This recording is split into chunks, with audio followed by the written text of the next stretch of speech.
여러분, 과학계에는 100년 넘게 풀리지 않은 거대한 숙제가 하나 있습니다. 이 우주 만물을 단 하나의 이론으로 설명하려는 시도, 바로 모든 것의 이론을 향한 여정인데요. 오늘 그 실마리를 한번 파헤쳐 보려고 합니다. 이야기는 지난 100년간 물리학자들을 정말 괴롭혀온 이 질문에서 시작됩니다. 아니, 우주를 설명하는 가장 핵심적인 두 이론이 어떻게 시간이라는 문제 하나에 대해서 이토록 서로 등을 돌리고 있는 걸까요? 현대 물리학을 또받치는 두 개의 거대한 기둥이 있죠. 하나는 별과 은하 같은 거대한 우주를 다루는 일반 상대성 이론, 그리고 다른 하나는 원자나 전자처럼 지극히 작은 세계를 다루는 양자역학입니다. 문제는 말이죠. 이 둘이 사이가 영 안 좋다는 겁니다. 이 둘이 싸우는 근본적인 이유는 바로 시간을 대하는 태도에 있어요. 아인슈타인의 이론에서는 시간과 공간이 한 팀, 그러니까 시공간이라는 하나의 팀으로 묶여서 동등하게 취급됩니다. 그런데 양자역학은 완전 딴판이죠.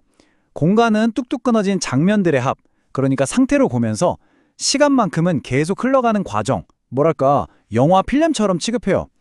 바로 이 근본적인 비대칭성 때문에 두 이론이 합쳐지질 못하고 있었던 겁니다.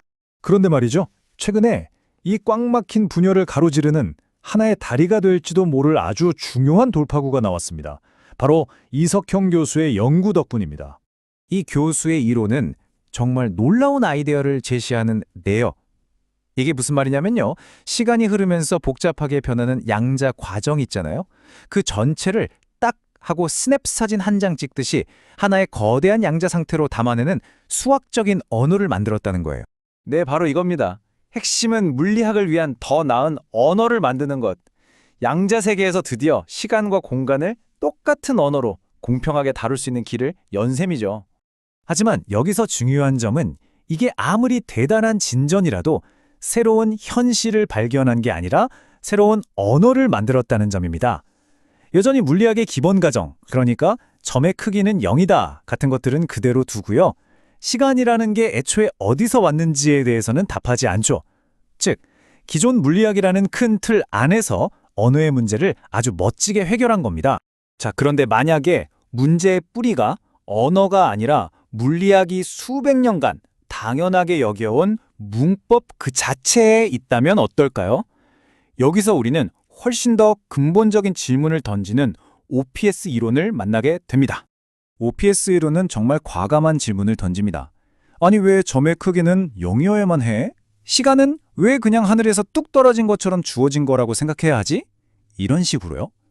수백 년 동안 누구도 의심하지 않았던 물리학의 가장 기본 전제를 뒤흔드는 거죠. 그래서 OAPS는 어떻게 하냐면 기존의 가정을 싹 다 버리고 아예 처음부터 물리학을 다시 짓는 겁니다. 점에 유한한 크기를 주고 단 하나의 근원적인 변수로부터 시간, 공간, 심지어 입자들의 질량까지 전부 만들어내요. 이건 정말 강력한 생성 능력이라고 할 수 있죠. 그리고 이 이론이 얼마나 강력한지는 이 숫자 하나로 그냥 설명이 끝납니다. 30일. 이게 뭐냐면 OPS가 외부 실험 데이터 하나도 없이 순전히 자기 계산만으로 18개 입자의 질량을 예측하고 검증했는데 그 정밀도가 무려 소수점 이하 31짜리까지 맞았다는 뜻이에요. 이건 정말 기존 물리학에서는 상상도 못할 수준의 예측력입니다. 자, 그럼 이제 우리 손에 두 개의 이론이 있습니다. 하나는 현실을 묘사하는 새로운 언어, 다른 하나는 아예 현실이 구성되는 문법 그 자체를 제시하죠. 이 둘은 과연 어떤 관계일까요? 싸우는 관계가 아니라 사실은 서로가 꼭 필요한 관계입니다. 그럼 이 두 아이디어가 어떻게 딱 들어맞는지 하나의 피라미드를 상상해보면 아주 쉽게 이해할 수 있습니다. 표를 보시면 딱 감이 오시죠? 이 교수의 이론이 양자역학의 언어 문제를 풀 때 OPS는 물리학의 기초 공사 자체를 다시 하는 거예요. 점을 어떻게 보는지, 시간을 어떻게 생각하는지, 무한대 문제를 어떻게 다루는지 모든 게 근본부터 다릅니다. 피라미드의 맨 아래, 가장 단단한 기초. 이게 바로 OPS 이론입니다. 우주가 돌아가는 운영체제, OS 같은 거죠. 시간, 공간, 물질이 애초에 어떻게 생겨날 수 있는지 그 근본적인 문법을 정해주는 겁니다. 그럼 그 위에는 뭐가 있을까요? 바로 이석형 교수의 이론, 즉 언어가 올라갑니다. OPS가 만들어 놓은 안정적인 문법 위에서 작동하는 거죠. 이 탄탄한 기초가 있으니까 우리는 비로소 시간까지 포함한 복잡한 양자 현상들을 정확하게 묘사할 수 있는 언어를 갖게 되는 겁니다. 그리고 마침내 피라미드의 꼭대기에는 물리학의 최종 목표, 양자 중력 이론이 자리하게 됩니다. 이 위대한 이론은 비유하자면 OPS라는 완벽한 문법과 이 교수의 풍부한 표현력을 가진 언어가 합쳐져야만 쓸 수 있는 그런 하나의 완벽한 문장 같은 거라고 할 수 있겠습니다. 자, 그럼 이 두 이론을 서로 싸우는 게 아니라 이렇게 협력하는 관계로 보는 게 왜 중요할까요? 우리에게 어떤 의미가 있을까요? 오늘 이야기의 핵심은 이 한 문장으로 요약할 수 있을 것 같습니다. 이석형 교수의 연구는 물리학의 언어를 통합하는 아주 중요한 발걸음이고, OPS는 그 언어가 태어날 수 있는 근원적인 문법을 제공한다는 것. 이 둘은 함께 가야 하는 거죠.